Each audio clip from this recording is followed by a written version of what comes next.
German Morris chocolate cake. I've seen on TV, it's not on purpose. It's just- It's all right, it's all right. He's actually a musician. He is, isn't he? Hey, we can try. I love it. Don't disappoint me now, guys. I'm gonna get my cassette. Oh, man, I know, he's a fun bunch. He would have a kazoo. He looks like a kazoo kind of guy. How are you? Hey, buddy. I'm doing all right. You all both? All is well. As long as Scott's good, I'm good. He's my largest customer and my best paying one, to tell you the truth. I'll catch up with you all afterwards. All right. It's 1:30. Yeah, but it's supposed to be, but I.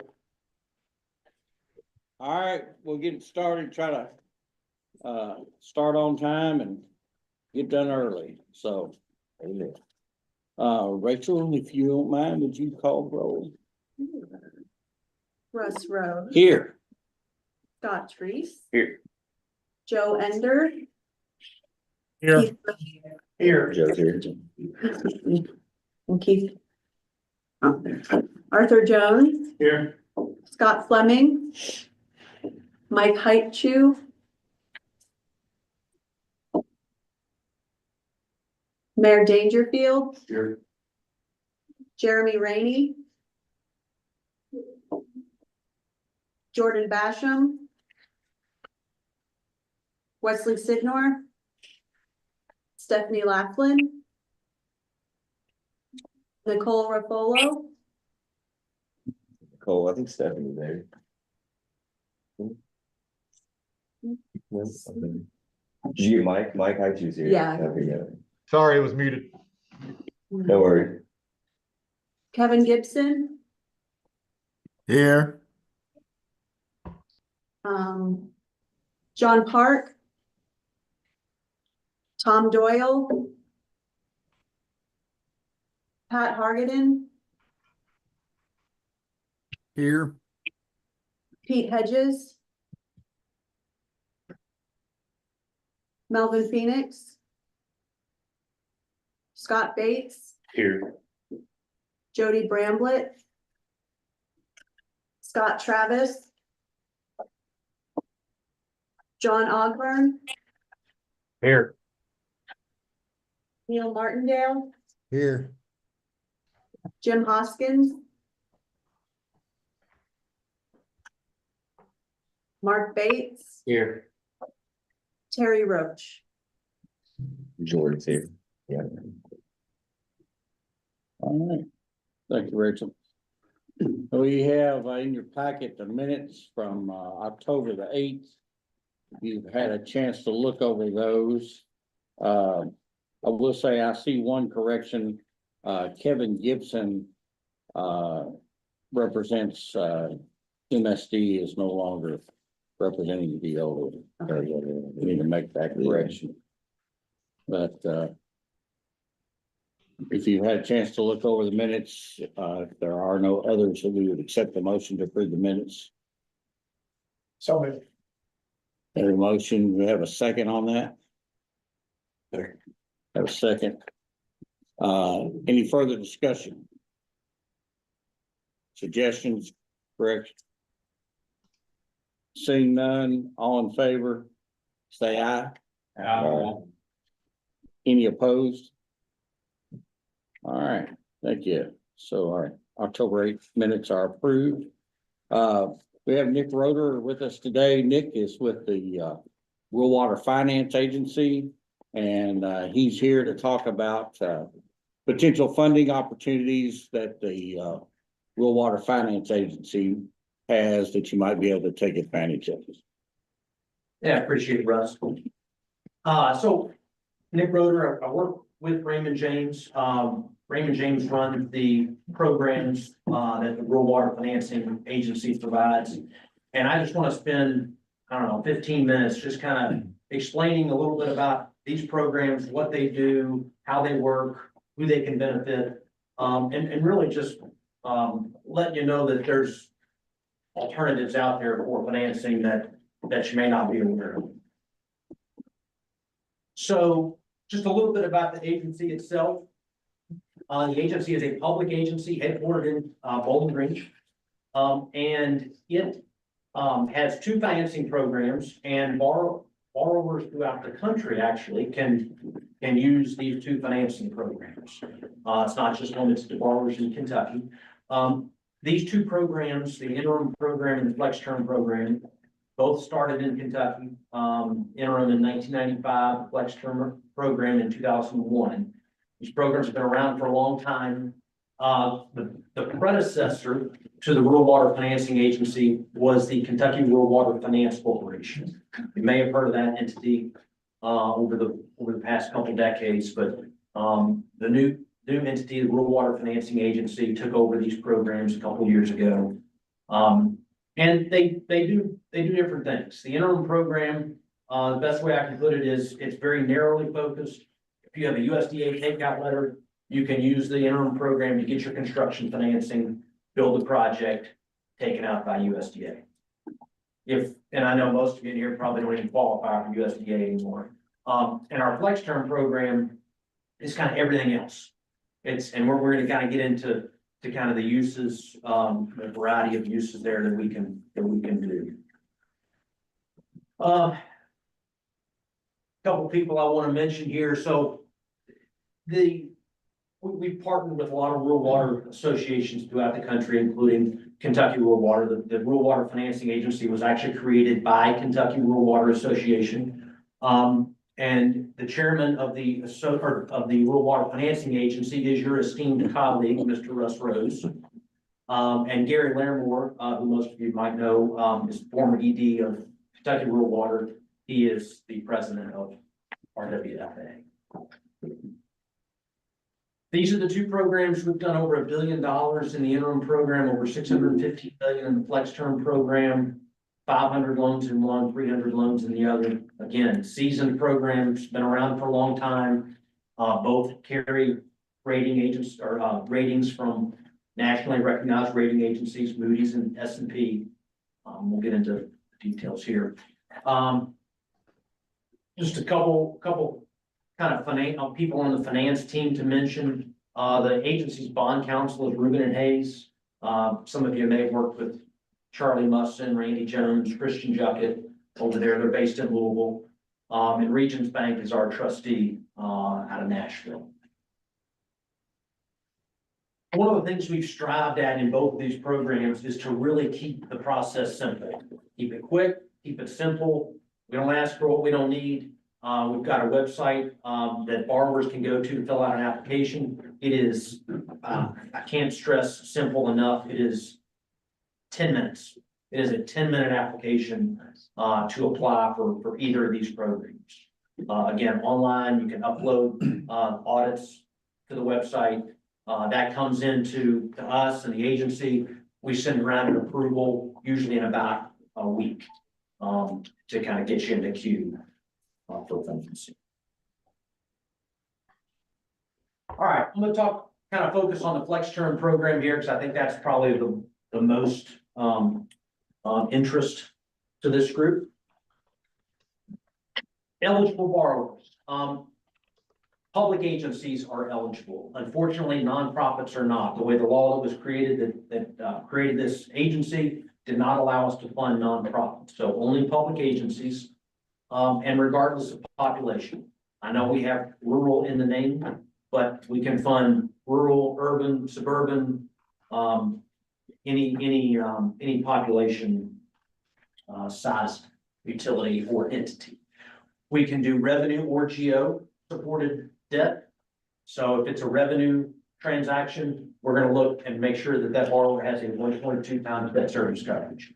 That's the main financial requirement to borrow from the flex term program. And of course, we do general obligation as well. We're going to look at the financials of the entity to make sure that they're sound, but we do plenty of Almost any governmental type of project can qualify. It's not limited to utilities. You know, I know we got water in the name, but it is designed for water and sewer, but certainly all city, county type projects are eligible for this program. The things we cannot fund, electric only and gas only. But the rating agency that rates this program does not allow us to fund projects that are only supported by electric revenues or only gas revenues. Something else that is important here, these are not federal funds, so you don't have all the federal regulations that are attached to it. Davis-Bacon, American Iron and Steel, BABA, those are the ones that kind of come up the most, but there are none of those will apply to the project, and every project is going to be different on how that really affects the project cost, depending on what you're financing. I'll spend a minute here on this page just to kind of talk about the terms and the rates and things like that. We can go anywhere between 1 and 30 years, and we've done plenty of short-term notes, and we've done 30-year financing. Anything that we do is fixed rate. We have no variable rate products. It is a fixed rate loan. The borrower can amortize it how you want. You don't have to, it doesn't have to be, level amortization. You can defer principal for 5 years, 10 years. You can shorten it up, lengthen it however you want in that 1 to 30 years, whatever works best for the utility borrower. And one of the biggest points to make here is quick access to funds. 60 to 120 days. We've actually financed a few projects that are inside of 60 days from the time they apply to the time they got money. But normal course of business, 60 to 120 days. We're in the market. The way this program works, the agency sells debt into the market and then turns around and loans those proceeds to borrowers. We're in the market about once a quarter, if not more often. I think we were in the market 5 times last year from January through October. So it was about once every 2 months. Our next issue is coming up next month in February. So if you're not ready for one, you can be ready for the next one that we got coming the next quarter. But very, very quick access to funds. A lot of times we find ourselves waiting on the borrower, not the reverse. So we're waiting on the borrower to go through final plans, final design, bidding, and then we're ready to hit the ground running with financing. This FlexTerm program is rated AA minus, and AAA being the top, AA, single A, triple B, a fairly highly rated program that's going to translate to lower interest costs. This is a market rate program. It's tax exempt, but it's not subsidized. So these are market rates that we put up there as of earlier in the week. 4.1% fixed rate for 15 years, 4.65 fixed rate for 30 years. There is going to be cost of issuance to issue the debt. That varies from project to project. If I were to put a ballpark on it, it's probably around 2.5% of the borrower amount. And we can certainly, if borrowers come in and request financing, we will give a very detailed analysis, cash flow analysis, costs, everything to the borrower to analyze the.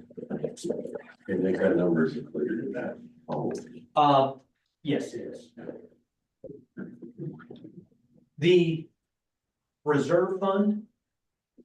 So a lot of times, especially when you do a revenue bond issue or a revenue loan, you have to tack on like a 10% debt service reserve fund that you set aside in order to, if you have any trouble meeting debt service payments. We do not have that requirement here. So if you need $1 million, you borrow $1 million, you can put the cost of issuance if you want inside the financing unit. We don't have to tack on that reserve. However, the program itself has a $26 million reserve that all borrowers have access to. So we've got, I think we've got about 200 loans or so outstanding right now. All 200 loans plus new loans have access to that $26 million reserve. And knock on wood, unless Oldham County has an issue that I'm not aware of, we have not had a borrower, miss a debt service payment in the program. And I put on here a variety of project types. It's really across the board. When rates were low, we were doing a lot of refinancings. We've done some interim financings prior to a USDA or an SRF project. Match funding, we see a lot of that with grants. Cost overruns here in the last few years, unfortunately. But the variety of project uses there. This is kind of a typical timeline. I kind of mentioned it, but once the application is submitted, we're going to give approval. Then it's up to the borrower to get to the bidding, and then we're going to sell bonds, close the loan. It doesn't have to work like this. This is normal, but we can certainly kind of think outside the box. We've got a project that I've got a case study on in here for Warren County Water District. Warren County Water District needed to move quickly on their project. They weren't sure where all their financing was going to come from. They knew they needed to get started. We ended up selling a 2-year bond anticipation note to get them started while they kind of gathered all their funding sources. We actually rolled that over for another year to give them a little bit more time, and then ultimately that's going to be taken out with long-term loans. So that's an example of kind of thinking outside the box and just kind of try to fit what the borrower needs. The more we can learn about the borrower's needs, the more we can tailor this program to meet it. Did a few things on here, but the one thing I want to mention on here is the maximum. Right now, we have no minimum size limitations, but on the maximum, we are currently limited to about $30 million per borrower. We do expect that to go up over time, but right now it's about $30 million per borrower. Here's a couple of case studies. This is the deal we did last year, $21 million. This had 4 projects in it, 3 in Kentucky, Bradford County, Paintsville, and Western Mason, plus 1 from Utah. And I know a lot of people are like, how does this work when you have a national lender lending to borrowers in different states? It works. We've done this multiple times with multiple borrowers from different states coming together. Agency issues the debt, makes the loans to the borrowers. In this case, they ranged from $320,000 on the low end to $10 million on the high end. And those borrowers achieved a rate somewhere between 4.1 and 4.46%. They had different maturities in there. That's why you see some different rates. And then here was the Warren County Water District transaction I mentioned. We issued $11 million back in 22. We refunded that this past year. Took it out another year. So this coming summer, they will likely take that out with long-term financing. But that's what worked for Warren County Water District. That's what they needed at the time to start their projects, and they got a lot going on there with the battery facility and several economic development projects. Any questions on the Flex Term program? So can you operate like off of an opinion of probable construction cost, and then as bidding comes in, refine that number to whatever it is? We can. Once we issue the debt, it's issued and that amount's locked in. So, we have had borrowers that are okay taking the risk of issuing before all those project costs are locked in, depending on what their, maybe liquidity situation is, if they're willing to cover any overages and things like that. Safest is to bid it, then lock in the amount. So you almost have to be shovel ready. Pretty close. Warren County was a good example. I don't know, well, they were not shovel ready. They were still designing, doing some kind of pre-development kind of work, which is what that financing, provided. We can do both. We can do the kind of that non-shovel ready project. We can also do the ones that are ready to hit the ground running and bid. Thank you. I have a question, please. I got on here a little late, Scott Travis, Spencer County Judge. Is this only then for Kentucky? I saw where Utah joined on one. What's going to keep California from coming on here? And I mean, they have needs for so much money. Or is there a limitation on that portion? So, I mean, it is up to the agency, to make those decisions, and we certainly help the agency, the board, president, make those decisions, but, I mean, we've been careful on who we let in to make sure that they're, have a financial, position to repay the debt. I mean, we're not interested in, making loans that are shaky and that are not gonna repay. But I guess my question was, but as long as they qualify and meet the payback criteria, they are eligible for this fund? They are eligible now, is whether the agency approves them is, step two. I mean, eligibility is first, but we don't have to fund all the projects that are eligible. That makes sense. Thank you. And their use of that does not impact local entities' ability to access the fund, but they're not using up capacity, so. Correct, yeah, that's a good point. It's not like if somebody, a borrower from another state comes in, that they're taking up a borrower from Kentucky's capacity. In addition, there is no cross liability. So a borrower is only liable for its loan, not loans of anyone else, whether in Kentucky or out of Kentucky. It is only liable for its loan. You talked about being eligible is one thing, but then being accepted for the funding is another thing. What would be a issue that would keep someone from, if they can pay back? Is there any other issue that would? Well, the main thing would be, debt service coverage, making sure they have the coverage. The other thing we look at too is concentration. And if they have one large industrial user, we're probably gonna dig a little deeper, ask a few more questions. We're just gonna analyze the utility, each utility on its own, or whether it be a city or county, geo. It's not really a build it and they will come kind of approach. We're gonna, do this development. We hope to get this revenue in, we're probably gonna need a little bit more than we hope this development comes in so we can repay the debt. Sounds like they're concerned about y'all's ability to float the loan. Is there a limit on how much money you're allowed to have loaned out or bonded out? There is not, other than the 30 million per borrower. Right, yeah. And I think his problem was California coming in here and saying, we want $50 million and you all funded it. Then somebody from Kentucky who needs $5 million, you all wouldn't be able to fund it. Yeah, So that's not the case. no, it does not take up the capacity. There is not a limitation there. Anybody else? Just briefly on the interim program, again, interim program funds USDA projects. Our current 2-year rates of 4.8%. We reinvest those funds while they're not drawn. Current investment rates 4.37.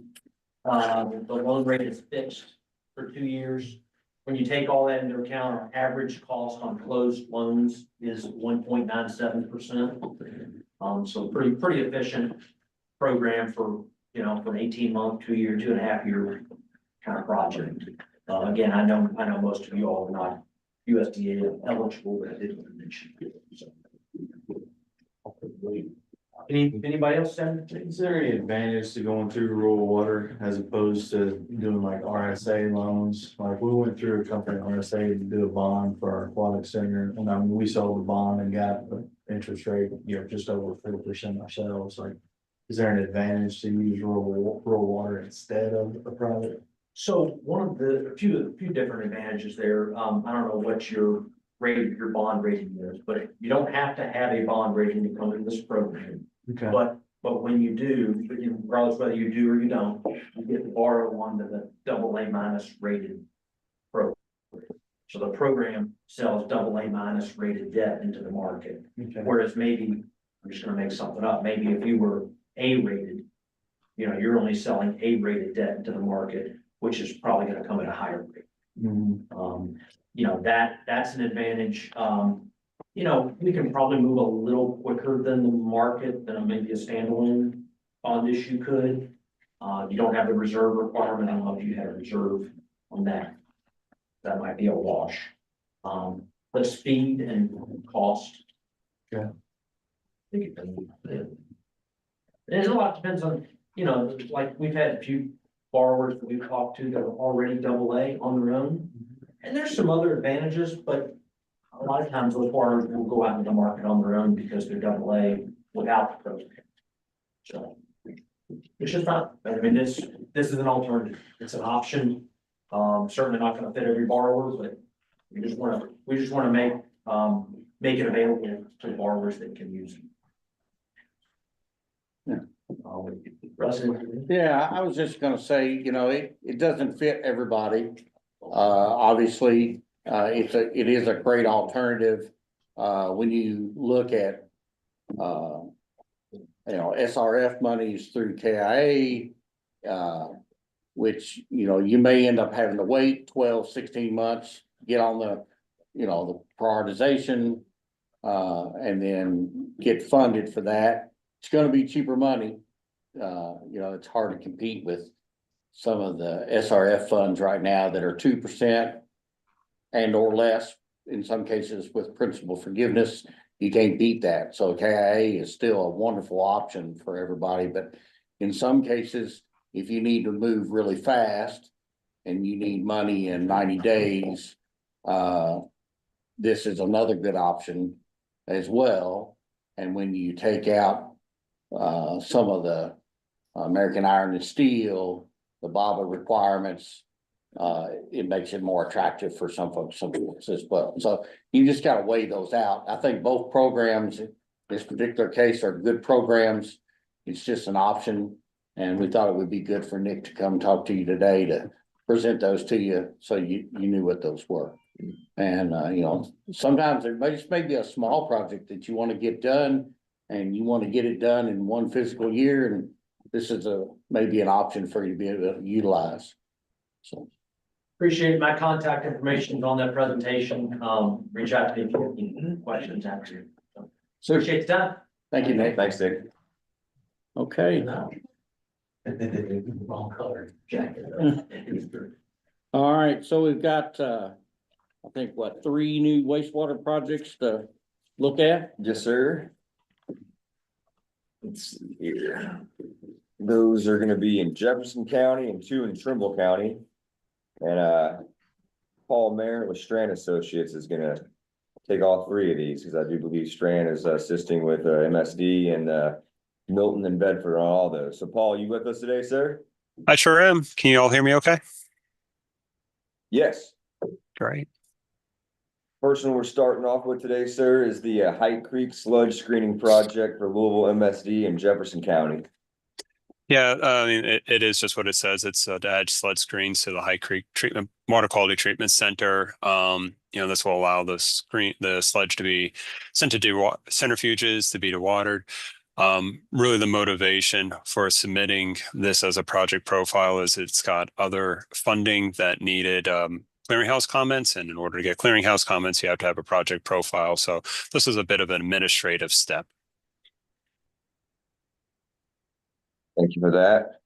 We'll approve all these at one time. So we'll move into Trimble County now, sir. The next one is City of Milton Wastewater, the Milton Wastewater Treatment Plant Elimination and Pumping to Carrollton option. Yeah, I believe this has come up at some prior meetings. I think Mark Bates has maybe spoken a little bit about it. We did a study a year or so ago that looked at options, and there were 2 paths forward, either replacing Milton's existing treatment plant, which already had a profile, or looking to do a more regional concept, which would decommission the treatment plant and pump to Carrollton for treatment. And that did not have a profile. So we wanted to get one put in there so that we can start looking at funding options. As it says in the bottom note, the treatment plant is nearing the end of its useful life. It's within the floodplain, and it's got some existing issues that it will need to be addressed in the long run. And the final one that we have for approval today is from the city of Bedford, the South Bedford Sewer Extension Project. The title pretty much tells you the whole plot. It's extending sewers south of town. There's about, thank you, Justin. 60 homes that are on failing septic systems. They go down those roads to the east and west. The challenge here is US 42, which is the center north-south road, is on a ridge, and so the homes the roads go further and further down in topography. So we would need to use low pressure systems to be able to serve those homes and get them off septic systems. This is another one that looking at different funding options, including CDBG and other things because of the septic system issues. Thanks, Paul. Does anyone have any No problem. questions for Paul or Mark Bates or Judge Ogburn before we get a motion to approve these? Okay, we hear a motion to accept these projects. I'll make a motion. Thank you. We have a motion. We have a second. Second. We have a second. Any further discussion? Any questions? Hearing none, all in favor, say aye. Any opposed? All right, congratulations. Thanks, Paul. All right, Justin. So I just want to thank Nick again for being here today. It was great to have him, and just with the SRF, as you know, our KIPDA Community and Economic Development Division, we administer and help do the environmental reviews on all of those SRF projects when we get invited for funding. And we have had, knock on wood, a pretty high success rate on getting our region that money here. So I want to keep on doing what we do well and applying for those and getting those every year. But with the Cleaner Water Program coming to an end and other funding opportunities kind of drying up in the next couple of years here that have been around for the last several years, we want to make sure we're doing our due diligence and offering you guys more funding opportunities. And it really looks like this would be a great one, as Russ just pointed out, for us to look into further down the road. So if anybody has any questions for myself or Nick, I'll be happy to facilitate that and get any answers for you all, and hopefully be working with you all to apply for some funding through that source here in the next fiscal year. Speaking about SRF, that season came to a close last month on December 16th. We had, I don't have it right here in front of me, it was 20-something projects that we submitted for funding consideration for fiscal year 26. The Division of Water is going to be reaching out with questions and comments in the next 2 to 3 weeks for all those. So just be prepared if I worked with you to submit an application for this fiscal year's submittals, that I'll be reaching out to you guys to get answers and to make sure that we submit all that to them by February, mid-February. Also, I worked with you all a lot on the asset management plan. We were able to pick up a lot of points for having asset management plans, which those are consist of a capital improvement plan, a strategic plan, and asset inventory. As you know, we already do asset inventory reports for you all when we collect your all system data every year when I come around to do our system visits. So that sufficed. So we were able to kind of bolster those up a little bit and submit those for that. But with capital improvement plans and with strategic plans, I assisted with Mr. Scissors' help over there, Taylorsville and Mount Washington, and we worked on some with Judge Bates with his Pendleton sewer project to get that taken care of. So if anybody has any, and West Shelby Water District, we assisted them with that too. Basically, that's with SRF getting more and more competitive. Having an asset management plan in place with those components is either going to get you an invited funding or not. So it's really important that we start work on that as early as we can every year. Worked with the Environmental Finance Center, the EFC, to provide technical assistance. They basically do like a financial health checkup, making sure that you're able to take on the terms of the loan. So then when we submit the application, we can also submit that portfolio and all that work that we've done with the EFC to show that, yes, your system is in good standing and financial order and can take on that loan. that helps out with Divisions of Water's approval process a lot too. So EFC has offered their help. It's free, so we should definitely utilize it. It's pro bono help, and they do a great job. So if anybody's interested in that or doesn't have a asset management plan fully fledged out, we would love to work with you all. Brian Lloyd and myself will be helping, and our staff will be helping you all with that. So please reach out if you want to try to improve an asset management plan or just get one started if you don't have that already in the works. Cleaner water projects, as you know, we are the only area development district that kept every dollar that we got from reallocations in our area. A lot of the other ones, unfortunately, did not get those under assistance agreement by the deadline. So we're very proud of our work with keeping every dollar from the cleaner water program here in our region. Even all the supplemental ones that we applied for, we got, and all the reallocations that we did last minute, we were able to get solidified and taken care of as well. With that being said, that was in, golly, it seems like it was just the other day, but it was in the end of August.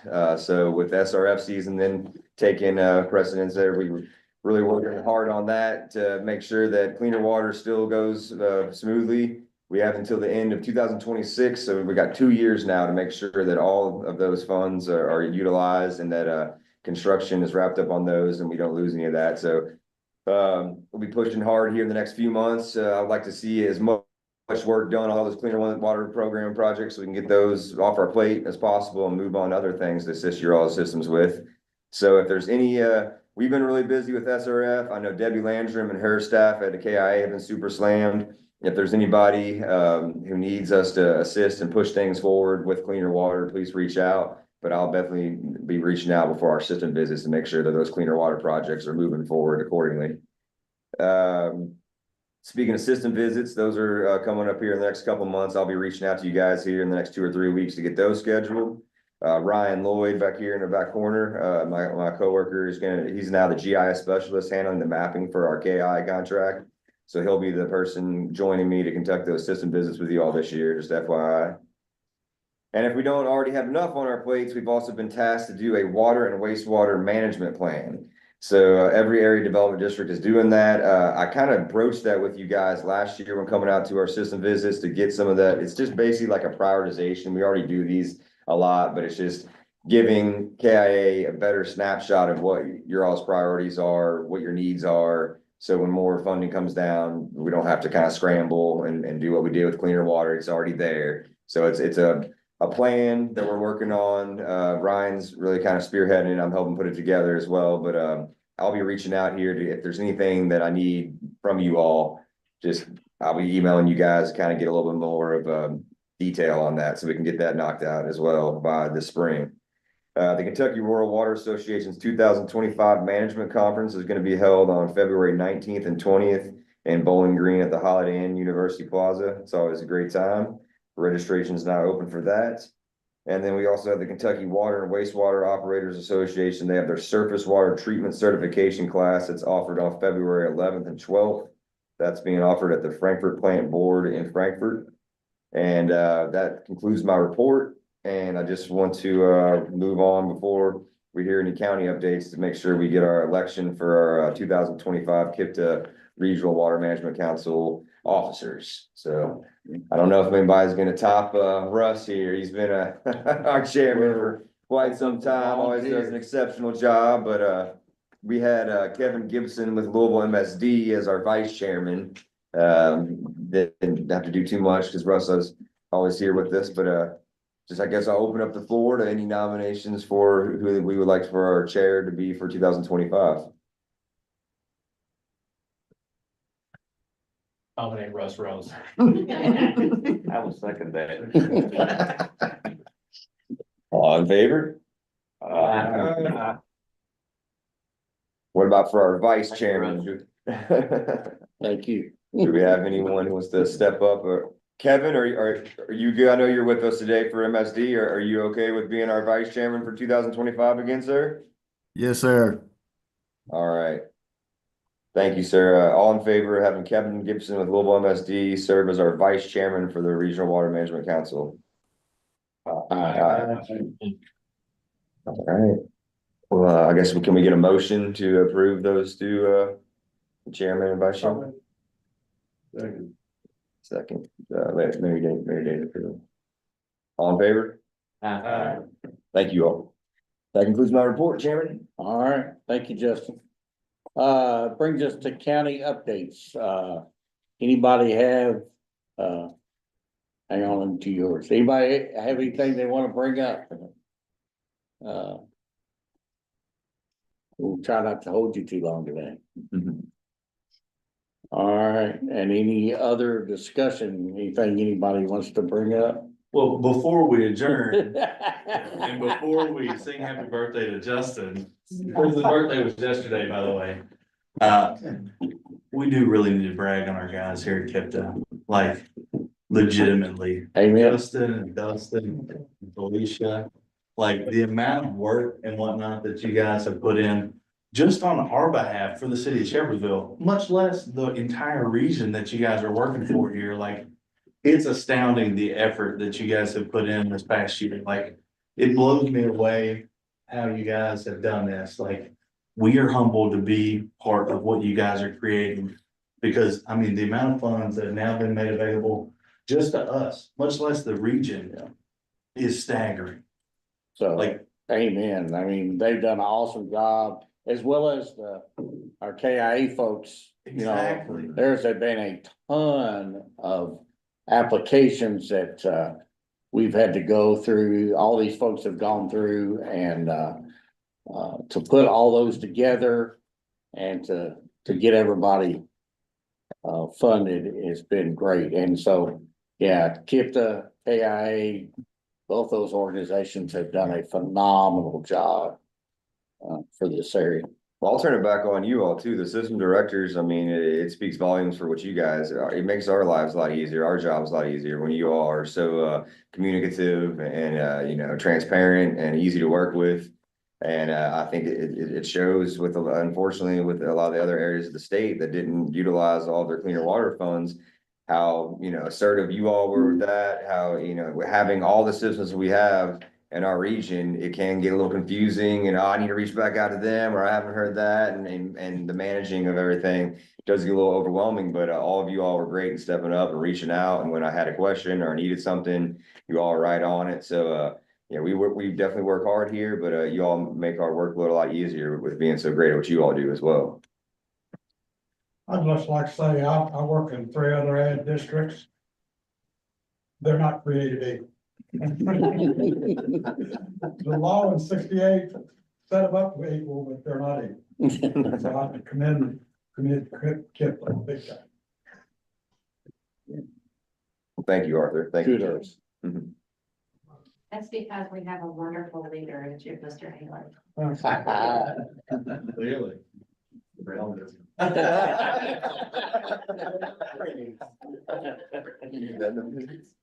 He knows this water council position very well. It's going in the minutes.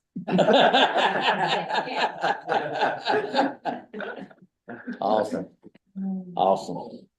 Okay, so anybody else before Arthur sings? Okay. Happy birthday to you. Happy birthday to you. Happy birthday, dear Justin. Happy birthday to you. Hey, all right. Whoever did that. Awesome. Cake All right, parade. with that, we need a motion and a second to adjourn. Motion. All right.